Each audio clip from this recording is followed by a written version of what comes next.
Hello everybody, welcome back to my YouTube channel. कैसे हैं आप सब लोग? आई होप आप लोग सब अच्छे होंगे।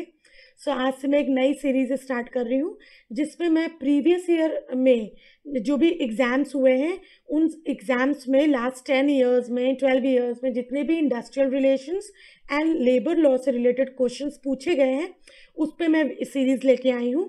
और ये इस सीरीज़ का फर्स्ट वीडियो है। आने वाले टाइम पे और भी वीडियोज़ आएंगे।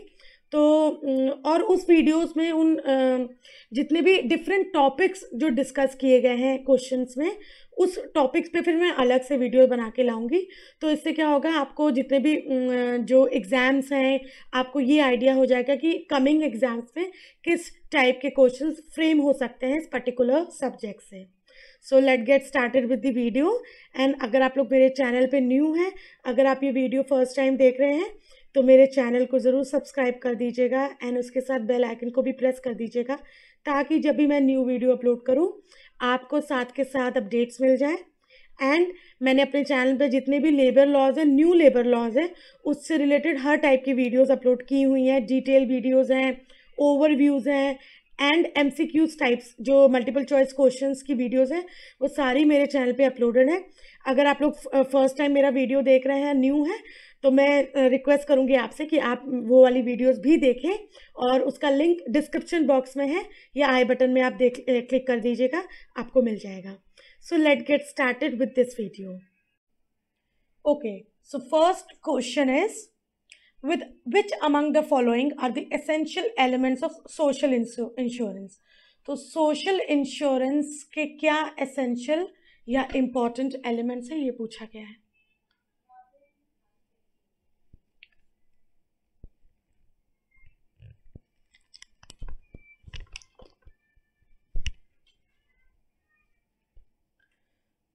So the first question is which among the following are the essential elements of social insurance? तो social insurance के बारे में ये क्वेश्चन है। तो सबसे पहले क्या क्या दिया है पॉइंट्स में ये हम देख लेते हैं। First is contributory finance, then we have benefits prescribed in law, persons other income and resources are taken into account, benefits are paid without contribution as legal right in prescribed category। तो ये सारे 4 जो points दिए गए हैं ये पूछा गया है इसमें से कौन सा पॉइंट्स एसेंशियल एलिमेंट्स हैं जो सोशल इंश्योरेंस में इंक्लूड होते हैं। तो इसका आंसर क्या होगा? इसका आंसर होगा फोर्थ, A एंड B। तो इसका मतलब है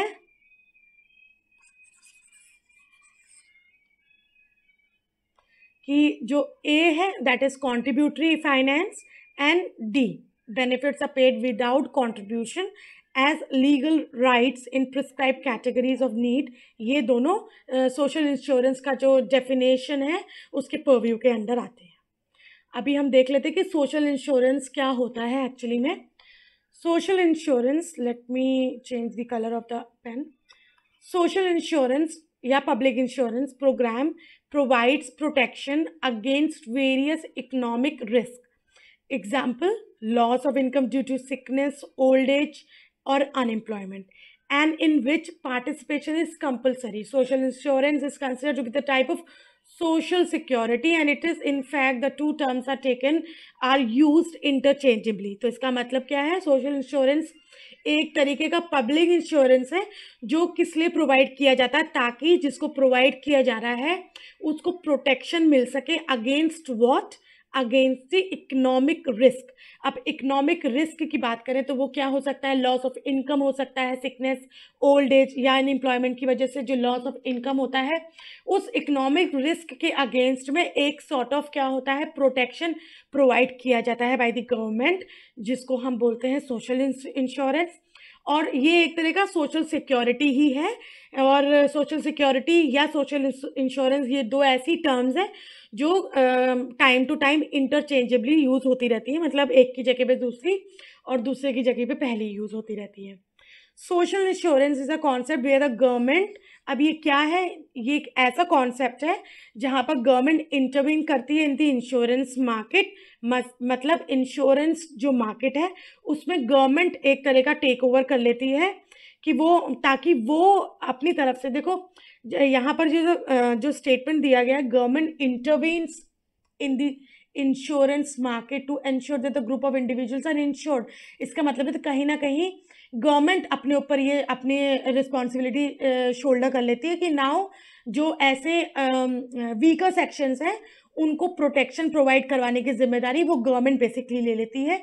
और क्या करती है, वो एंश्योर करती है ताकि ग्रुप ऑफ इंडिविजुअल्स क्या हो सके, इंश्योर हो सके, प्रोटेक्ट हो सके against the risk of emergencies that leads to the financial problem.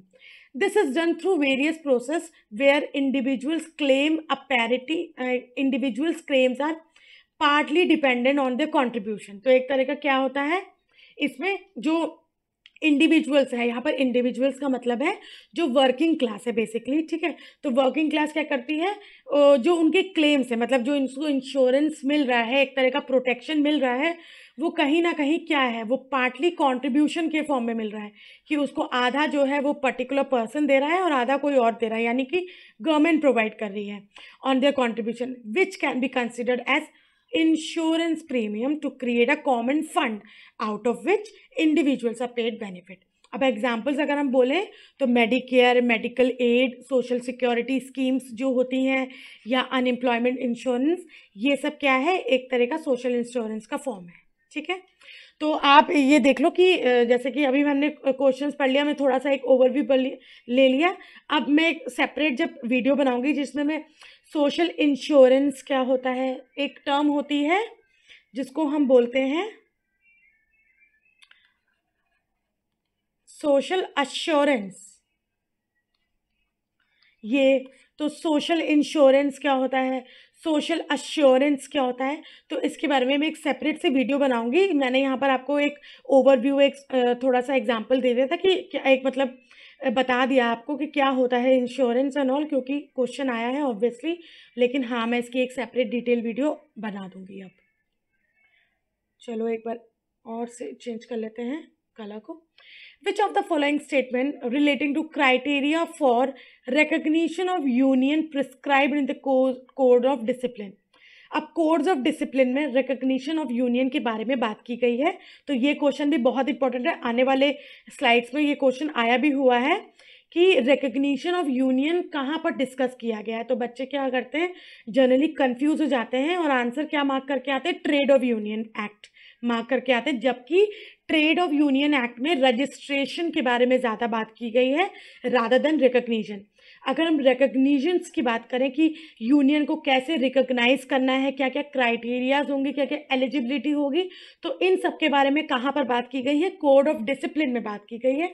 तो आपके मतलब ये जो क्वेश्चन है इसको भी ध्यान में रखना है, ठीक है। अब इस क्वेश्चन में ये पूछा जा रहा है कि जो रिकग्निशन ऑफ यूनियन है, जो कि कोड ऑफ डिसिप्लिन में जिसका क्राइटेरिया मेंशन है, उस क्राइटेरिया के हिसाब से ये जो 4 पॉइंट्स दिए हुए हैं उनमें से कौन सा पॉइंट क्या है, करेक्ट है, ठीक है। अब इसके ऑप्शंस क्या है, इसके ऑप्शंस यहाँ पर मार्क है। तो पहले हम देख लेते हैं कौन सा पॉइंट करेक्ट है, ठीक है। Where there is more than one union, a union claiming recognition should have been functioning at least 1 year after registration, and where there is only one union this condition would not apply। तो यहाँ पर बोला जा रहा है कि अगर एक से ज़्यादा यूनियंस एक एस्टेब्लिशमेंट में एक्टिव हैं, तो जो भी यूनियन क्लेम कर रही है रिकग्निशन के लिए, तो सिंस एक से ज़्यादा है, तो जो यूनियन को रजिस्ट्रेशन के बाद 1 साल हो गया है, जो यूनियन को रजिस्ट्रेशन के बाद एक्टिव हुए 1 साल हो गया कि, अब देखो रिकग्निशन की अगर बात करें तो रिकग्निशन के लिए बहुत ही एक बेसिक सा जो पहला क्राइटेरिया है वो क्या है कि आपको रजिस्टर तो होना ही पड़ेगा in order to get yourself recognised, ठीक है। रिकग्निशन का एक बहुत ही इम्पोर्टेंट क्राइटेरिया ये है कि आपको रजिस्टर तो होना ही पड़ेगा। तो ये भी एक तरीका, एक क्वेश्चन बन सकता है। अगर आप रिकग्निशन के लिए मांग कर रहे हो, क्लेम कर रहे हो, तो आपको ये भी सुनिश्चित करवाना पड़ेगा कि आप पहले रजिस्टर हो जाओ। तो रिकग्निशन के लिए पहले आपको रजिस्ट्रेशन करवाना पड़ेगा।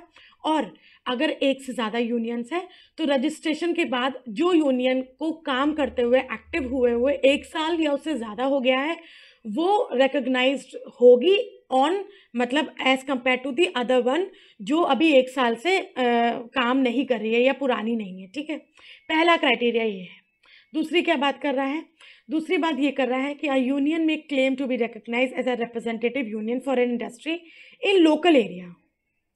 अगर कोई यूनियन किसी इंडस्ट्री के लिए रिप्रेजेंटेटिव के तौर पे क्लेम कर रही है कि उसको रिकॉग्नाइज किया जाए, रिकॉग्निशन मिले, लोकल एरिया की यहाँ पर बात हो रही है, तो उस समय उसकी जो मेंबरशिप होनी चाहिए वो कितनी होनी चाहिए? At least 25% of the workers of that industry. तो जितने भी उसके उस पर्टिकुलर यूनियन में वर्कर्स हैं, उन वर्कर्स में से 25% वर्कर्स उस पर्टिकुलर इंडस्ट्री से होने चाहिए जिस इंडस्ट्री में वो यूनियन एक्टिव है। ये हम 25% का जो क्राइटेरिया है ये लोकल एरिया के लिए है, ठीक है। ये था बी पॉइंट। सी पॉइंट क्या बोलता है? When a union has been recognised there should be no change in its position for period of 3 years। अगर एक बार रिकॉग्नाइज हो गई है यूनियन तो 3 साल तक उसमें कोई चेंजेस नहीं होंगे उसकी पोजीशन में। फोर्थ क्या है? Where there are several unions in the industry और establishment the one with the largest membership be recognised. तो क्या है? अगर एक से ज़्यादा, अगर बहुत ज़्यादा यूनियंस हैं तो जिस यूनियन की सबसे लार्जेस्ट मेंबरशिप है, जिस यूनियन में सबसे लार्जेस्ट नंबर ऑफ मेंबर्स हैं, वो क्या हो जाएगी? रिकॉग्नाइज हो जाएगी। अब इसमें जो क्वेश्चन है वो क्या है कि इसमें से कौन सा पॉइंट ट्रू है? तो आंसर क्या होगा? डी। आंसर क्या है? डी। मतलब ए, बी और और डी, ये 3 ऐसे पॉइंट है जो ट्रू है और जो सी वाला पॉइंट है वो ट्रू नहीं है। तो जो रॉन्ग स्टेटमेंट है इसमें 3। तो क्या होना चाहिए यहाँ पर? यहाँ पर 2 years नहीं है क्राइटेरिया, 3 years नहीं है, 2 years है कि 2 साल तक कोई चेंज नहीं हो सकता। एंड अगर आपको इसके बारे में और जानना है, कोड ऑफ डिसिप्लिन के बारे में, तो मेरी ऑलरेडी एक वीडियो है अवेलेबल मेरे चैनल पे, कोड ऑन डिसिप्लिन पे। अगर आप लोगों ने वो नहीं देखी है, डिस्क्रिप्शन बॉक्स में इसका लिंक मैं दे दूंगी, आप वहाँ से जाके देख सकते हैं। Okay, question number 3, which of the following statement related to the trade union movement in India are true? इनमें से कौन सा स्टेटमेंट ट्रेड यूनियन मूवमेंट जो है इंडिया का ट्रेड यूनियन मूवमेंट, उससे रिलेटेड कौन सा स्टेटमेंट सही है, करेक्ट है? तो इसका पहले हम देख लेते हैं कौन कौन से स्टेटमेंट्स दिए हुए हैं। The Indian National Trade union Congress was formed by Hindustan Mazdoor Sevak Sangh. B क्या है? There was a rift in All India trade union Congress in 1970। The first president of All India trade union Congress was Chamanlal. And D is the Indian Trade Union Federation was formed in the year 1930। तो इसमें से कौन सा जो statement है वो true है? तो आंसर क्या होगा? आंसर होगा ए, बी एंड डी। तो मतलब ए, बी और डी जो है वो ट्रू है और ये जो थर्ड वाला है वो रॉन्ग है। और इस वाले टॉपिक पे मैं वीडियो एक लेके आने वाली हूँ, trade union movement in India के बारे में, जो भी ट्रेड यूनियन मूवमेंट हुआ है उसके बारे में एक टॉपिक में लेके आने वाली हूँ जल्दी। Fourth question is in which year rule 81A was added to the Defence of India Rules? तो डिफेंस ऑफ इंडिया रूल्स में रूल 81A को कब ऐड किया गया था? तो आंसर क्या होगा? 1942 में ऐड किया गया था और इसी के बेसिस पे इंडस्ट्रियल डिस्प्यूट एक्ट 1947 का गठन किया गया। तो ये क्वेश्चन भी आया है 1-2 बार कि किसके बेसिस पे ये एक्ट आया है। तो आंसर यही है, डिफेंस ऑफ इंडिया रूल्स 81, ठीक है। Question number 5, as per the provisions of Minimum Wages Act 1948, which of the following authority advises the appropriate government for fixing, revising minimum wages and coordinating the work of committee and subcommittees constituted under the act? तो minimum wages act की अगर बात करें तो ये पूछ रहा है as per minimum wages act which of the following authority advises, कौन सी अथॉरिटी इनमें से, जो 4 ऑप्शंस दिए हैं इनमें से कौन सी वो अथॉरिटी है जो अप्रोप्रिएट गवर्नमेंट को एडवाइस करती है for fixing and revising minimum wages, उसके साथ साथ कमिटीज और सब कमिटीज के जो वर्क को कोऑर्डिनेट भी करती है। तो आंसर क्या होगा इसमें? Advisory board. Question number 6, which among the following services are offered by National Safety Council, a voluntary non-profit making body governed by the board of directors representing government, employer and trade union representative? तो ये क्या पूछ रहा है कि जो national safety council का गठन हुआ है, जो कि एक नॉन प्रॉफिट मेकिंग बॉडी है, volenti non profit making body है, जिसको गवर्न कौन कौन करता है, by the board of directors representing, उसमें जो बोर्ड ऑफ डायरेक्टर्स है उसमें कौन कौन रिप्रेजेंटेटिव्स हैं, गवर्नमेंट की तरफ से हैं, एम्प्लॉयज़ की तरफ से हैं, ट्रेड यूनियंस की तरफ से हैं। तो इनमें से कौन कौन सी सर्विसेज वो ऑफर करते हैं, इस पर ये पूछ रहा है। ऑप्शंस क्या है, public service, publication services, ambulance services, mobile clinic services and safety training services. तो इसमें आंसर क्या होगा, इसका आंसर होगा आंसर ए एंड डी। तो publication service and safety training service को प्रोवाइड किया जाता है through national safety council. Question number 7,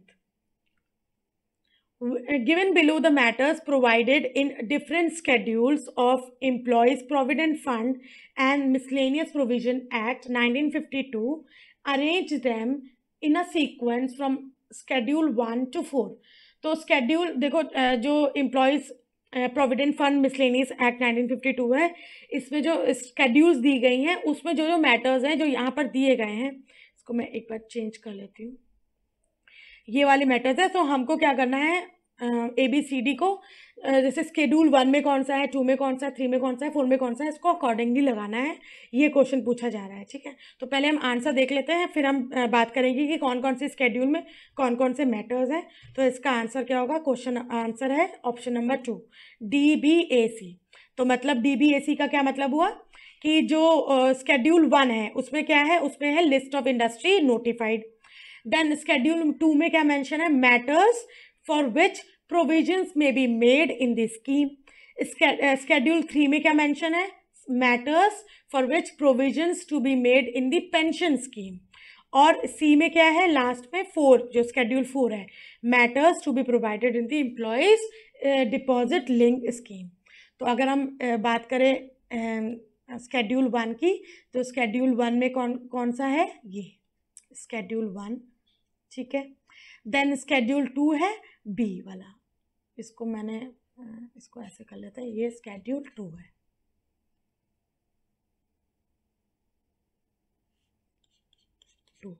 ठीक है।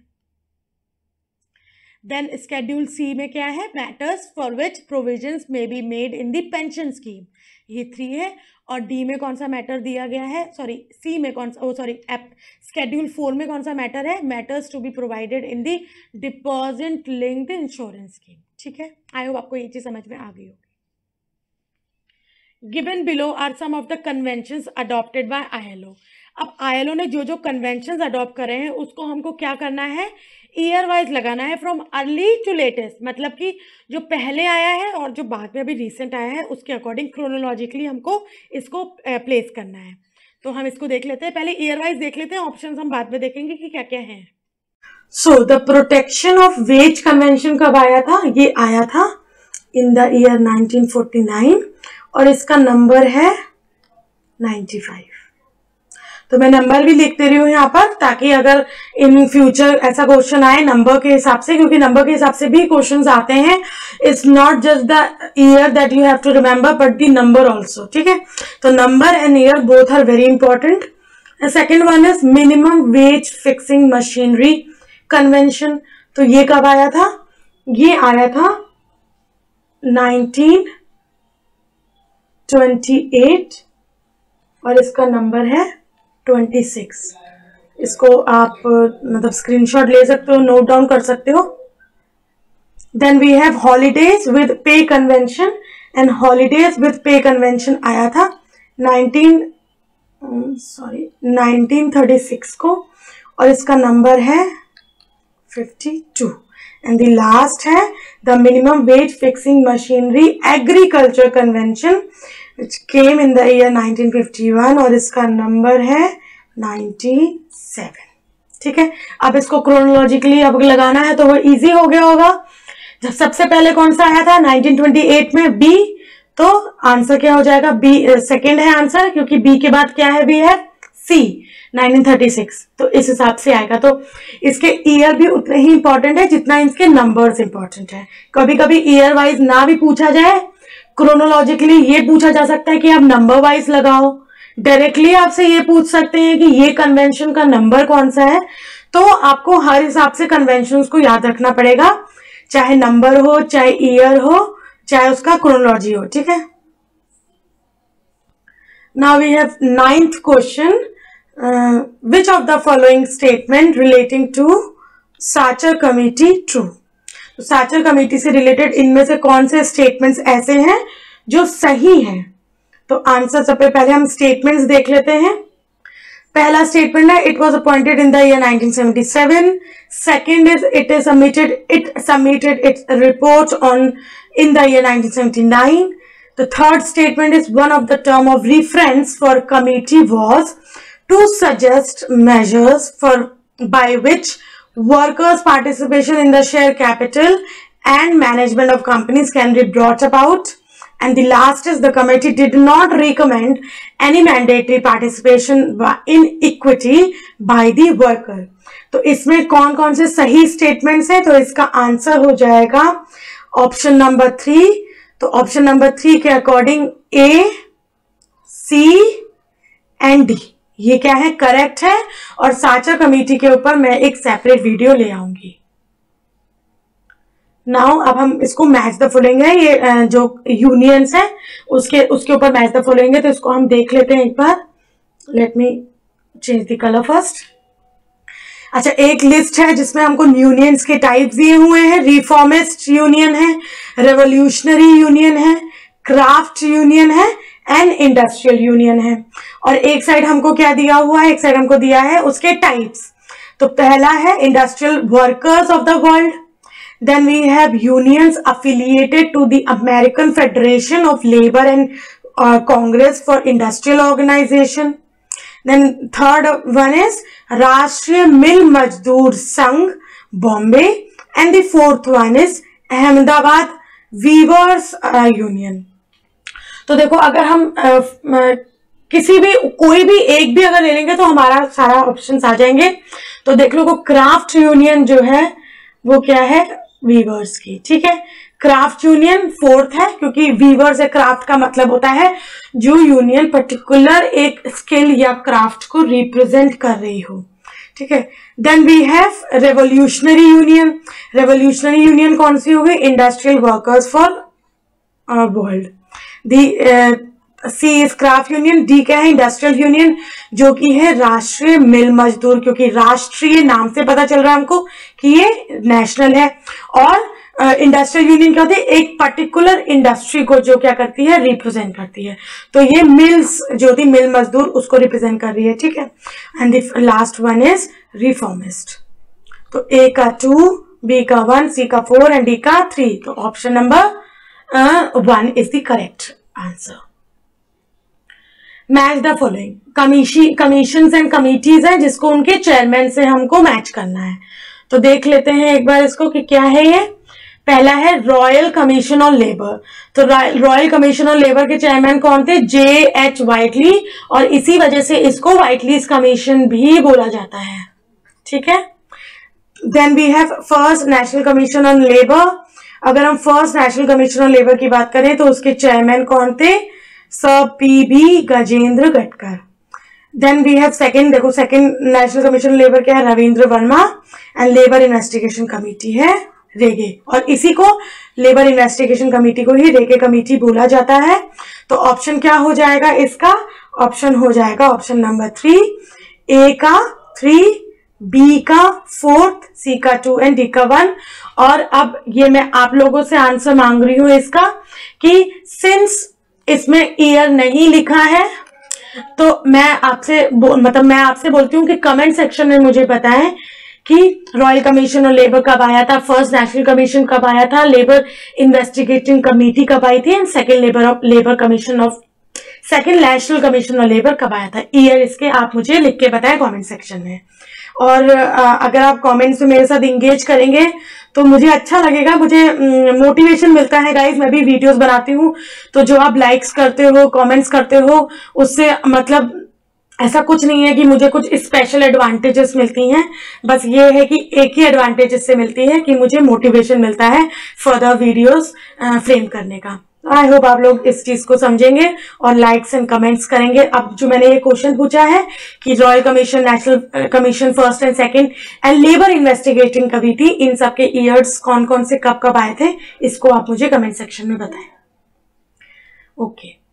Under the provision of Industrial Employment Standing Orders Act 1946, a certified standing order shall not be modified. तो अगर एक बार कोई स्टैंडिंग ऑर्डर सर्टिफाई हो गया है तो वो कितने टाइम पीरियड तक चेंज नहीं हो सकता, मॉडिफाई नहीं हो सकता, ये पूछा जा रहा है। तो आंसर क्या होगा? बहुत सिंपल आंसर है।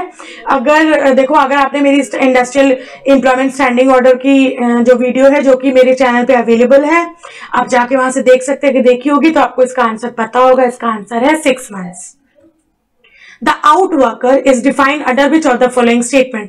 अगर हम आउट वर्कर की बात करें तो इसमें से कौन सी एक्ट में, कौन से लेबर लेजिस्लेशन में आउट वर्कर के बारे में बात की गई है, आउट वर्कर की डेफिनेशन दी गई है? तो इसका आंसर क्या होगा? Contract labour regulation abolition act 1970। Now ये अगेन मैच द फॉलोइंग है, सिंपल मैच द फॉलोइंग है, ज्यादा इसमें टफ नहीं है। हमको ये जो प्रोविजंस हैं इसको रिस्पेक्टिव जो लेजिस्लेशन है उससे हमको क्या करना है? मैच करना है। लिस्ट 1 में we have discipline, regulations of employer and employee, wage revision and modes and times of payment. तो अगर हम बात करें डिसिप्लिन की, डिसिप्लिन के बारे में कहाँ बात हुई है? डिसिप्लिन के बारे में बात हुई है industrial dispute act 1947। I am so sorry, discipline के बारे में industrial employment standing orders act 1946 में बात हुई है। Then we have regulations of employer and employee relation, इसकी बात हुई है industrial dispute act 1947। Wage revision की बात हम कहाँ करते हैं? मिनिमम वेजेस एक्ट में। और जहां तक बात आती है modes and times of payment की, कि कैसे और कब आप पे करोगे वेजेस, तो उसका जिक्र होता है पेमेंट ऑफ वेजेस एक्ट में। ठीक है, ए का 2 है, बी का 3 है, सी का 4 है, डी का 1 है। डी का 1, तो इसमें क्या है? ए का 2, ए का 2। Option number A is the correct answer. Which of the following statement relating to trade union movement in India are true? अब इसमें से ट्रेड यूनियन मूवमेंट से रिलेटेड जो भी स्टेटमेंट है वो ट्रू है, वो हमको बताना है कि इसमें कौन सी स्टेटमेंट ट्रू है। तो पहले हम देख लेते हैं statement. The Ahmedabad textile labour association was established in the year 1920, 1920 में बनाई गई थी। AITUC, all India trade union congress, ये कब गठन हुआ था इसका? 1920 में। इसके पहले जनरल सेक्रेटरी थे लाला लाजपत राय जी, और इसका स्प्लिट हुआ था सन 1929 में। इसमें से कौन सा स्टेटमेंट सही है? तो आंसर हो जाएगा A, B and D. Option A, then B and D, ये इसके करेक्ट आंसर्स हैं। Given below are the some matter within the jurisdiction of industrial tribunal as per the provision of industrial dispute act, which option is correct? Industrial tribunal के jurisdiction में कुछ matters आते हैं। ठीक है, अगर आपने वो एक्ट देखा होगा मेरा वीडियो तो आपको पता होगा। पूछा ये जा रहा है कि इनमें से कौन से मैटर्स जो दिए गए हैं ऑप्शन के हिसाब से आते हैं, इंडस्ट्रियल ट्रिब्यूनल के अंडर आते हैं, ये पूछा गया है हमसे। तो हम पहले देख लेते हैं इसमें क्या क्या चीजें दी गई हैं। Hours of work and rest interval, leave with wages, application and interpretation of standing orders and rules of discipline. तो जहां तक बात है आवर्स ऑफ वर्क की, ये आता है, लीव विद वेजेस भी आते हैं, रूल्स ऑफ डिसिप्लिन भी आते हैं। तो ऑप्शन सी इसका करेक्ट आंसर है। स्टैंडिंग ऑर्डर्स का जो जुरिसडिक्शन है वो लेबर कोड का है। ठीक है, as per the provisions of Industrial Dispute Act 1947, workman who is not the member of trade union but is a party to dispute shall be entitled to be represented by whom? अगर हम industrial dispute act की बात कर रहे हैं तो ऐसा कोई मेंबर जो कि ट्रेड यूनियन का मेंबर, ऐसा कोई वर्कमैन जो कि ट्रेड यूनियन का मेंबर नहीं है लेकिन डिस्प्यूट की पार्टी है, तो वो किसके थ्रू रिप्रेजेंट होगा? जब वो डिसाइड हो रहा होगा कोर्ट में तो उसको रिप्रेजेंट कौन करेगा, ये पूछा गया है। ऑप्शंस क्या क्या है ये देख लेते हैं हम लोग।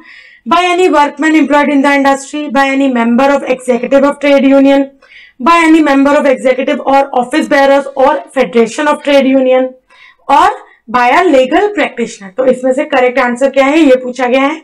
तो option A, B and C is the correct answer. A, B और सी क्या है, करेक्ट है।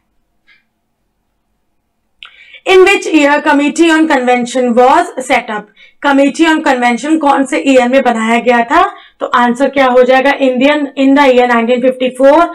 इस पे ऑलरेडी मेरी एक वीडियो है, अगर आप ट्राईपार्टाइट, एक वीडियो का टाइटल होगा ट्राईपार्टाइट बॉडीज करके वीडियो है मेरे चैनल पे अवेलेबल, तो आप उसमें इस पर्टिकुलर चीज के बारे में मैंने बताया हुआ है, वहां से जाके पढ़ सकते हैं।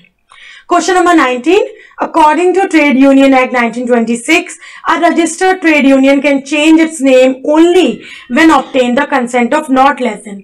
अगर हम बात करें रजिस्टर्ड ट्रेड यूनियन की, तो वो चेंज कर सकती है अपना नाम, लेकिन उससे पहले उसको कितने मेंबर्स, जो कि ट्रेड यूनियन के मेंबर्स है, उसकी सहमति लेनी पड़ेगी।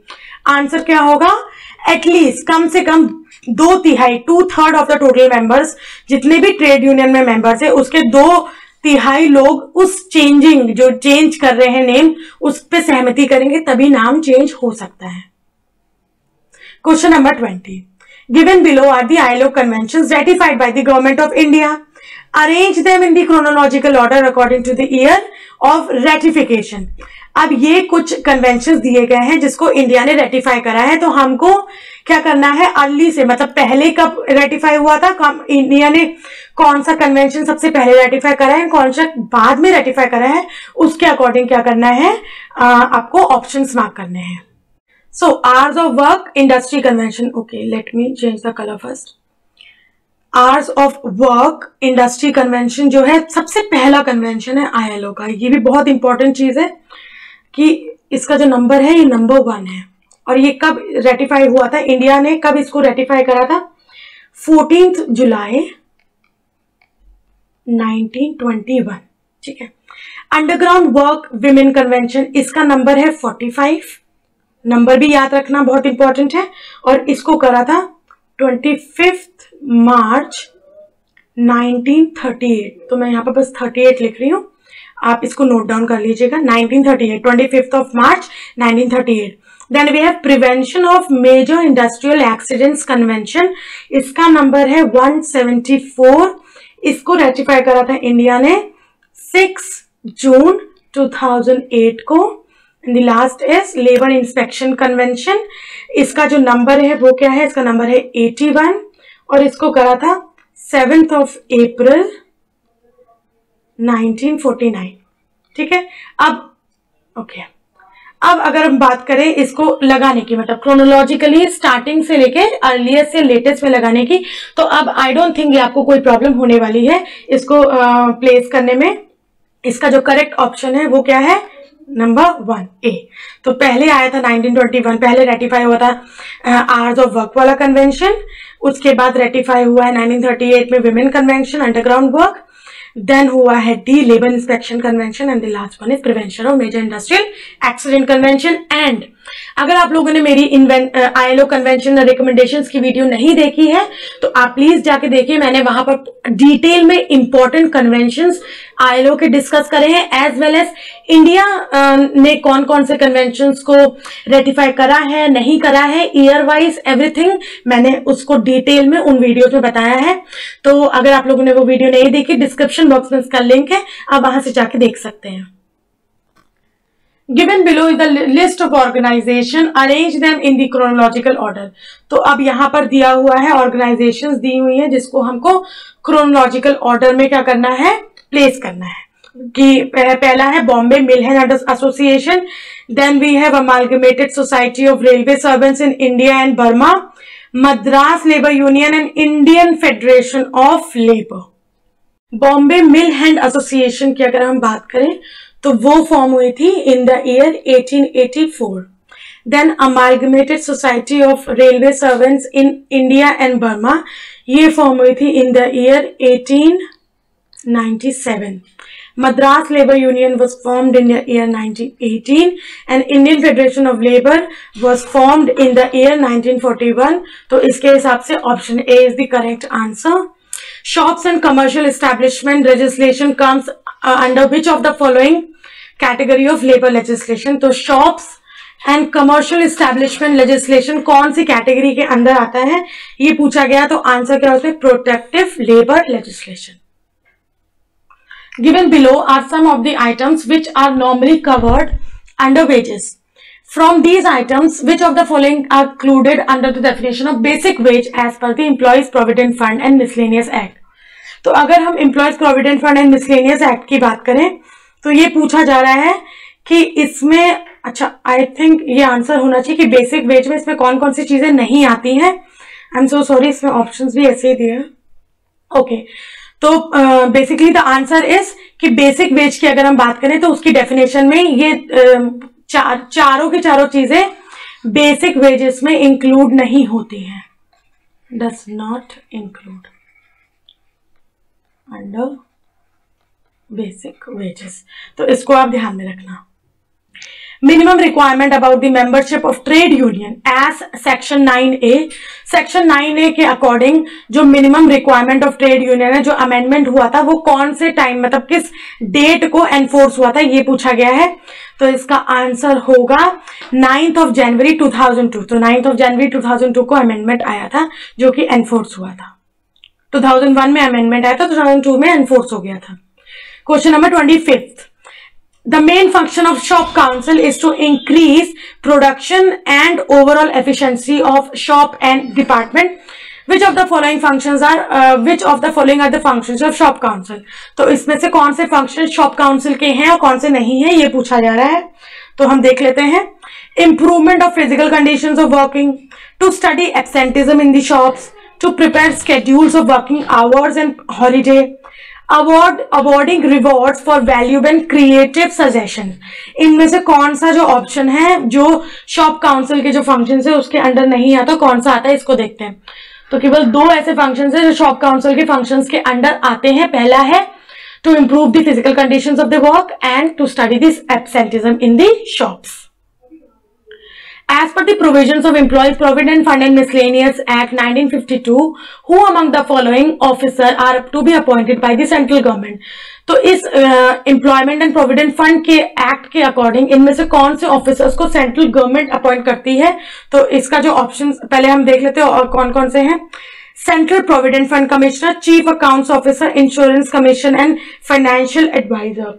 तो इस क्वेश्चन के अकॉर्डिंग जो आंसर होगा वो होगा A, that is one option. तो मतलब central provident fund commissioner, chief account officer and financial adviser को सेंट्रल गवर्नमेंट अपॉइंट करती है। अब इसमें है लेजिस्लेशंस दिए हुए हैं और उसके प्रोविजंस दिए हुए हैं, हमको मार्क करना है आंसर। ट्रेड यूनियन एक्ट एक मतलब लेजिस्लेशन कौन कौन से, इसको देख लेते हैं। पहला है trade union act, code of discipline, industrial dispute act, industrial employment standing orders act. Provisions क्या क्या दिया हुआ है? Retrenched and protected workmen, collection of forms for political participation, recognition of trade union and disciplinary action for misconduct। तो इसका जो option correct है वो क्या है, इसको मार्क कर लेते हैं। तो देखो कोड ऑफ डिसिप्लिन रिकग्निशन की बात करता है, तो बी का 2 कौन से, उसमें बी का 2 केवल एक में है जो कि आंसर हो जाएगा 1। 27 का आंसर है 1, ठीक है। I am so sorry, B का 3 है, तो बी का 3 है यहाँ।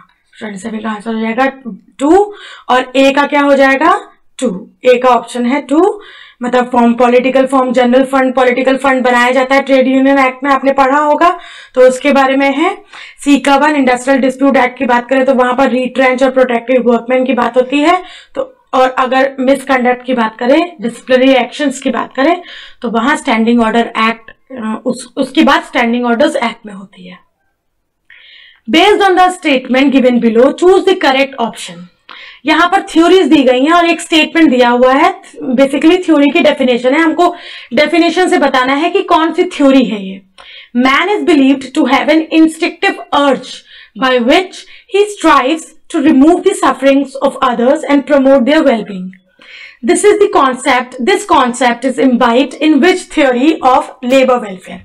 इसमें बोल रहा है कि मैन क्या है, man is believe to have an, ऐसा माना गया है, ऐसा बिलीव किया गया कि मैन एक ह्यूमन के अंदर एक अर्ज होती है कि वो मतलब लोगों की सफरिंग्स और उनके जो भी दुख दर्द है उनको मिटाने के लिए प्रयास करता है, ठीक है। तो ये जो थ्योरी का बेसिक कॉन्सेप्ट है, ये कौन सी थ्योरी का बेसिक कॉन्सेप्ट है, इसमें ये बोला गया है। तो आंसर क्या होगा, फिलेंथ्रोपिक थ्योरी। फिलेंथ्रोपी, जो परोपकारी लोग होते हैं वो क्या करते हैं, जो भी लोग हैं जो जिनको मदद चाहिए उनकी मदद करते हैं बाय मनी या कोई भी बहुत सारे फाइनेंशियल नॉन फाइनेंशियल एड्स के थ्रू, ठीक है। और रही बात बाकी की थ्योरीज की, तो मैंने ऑलरेडी एक वीडियो बनाया हुआ है सेपरेटली इन थ्योरीज का, आप जाके मेरे चैनल पे चेक कर सकते हैं, डिस्क्रिप्शन बॉक्स में मैं उसका लिंक दे दूंगी, वहां से भी देख सकते हैं। Question number 29. Which of the following statement is correct to define a child as per the provisions of Child and Adolescent Labor Prohibition and Regulation Act 1986? अगर हम चाइल्ड लेबर एक्ट की बात करें तो इसमें चाइल्ड की डेफिनेशन के according इनमें से कौन सा जो ऑप्शन है वो करेक्ट है, ठीक है, ये पूछा गया है। A person who is not completed his 14 years of age, क्या वो चाइल्ड है? A person who has not completed the age as per the specified in the right of children to free and compulsory education in 2009.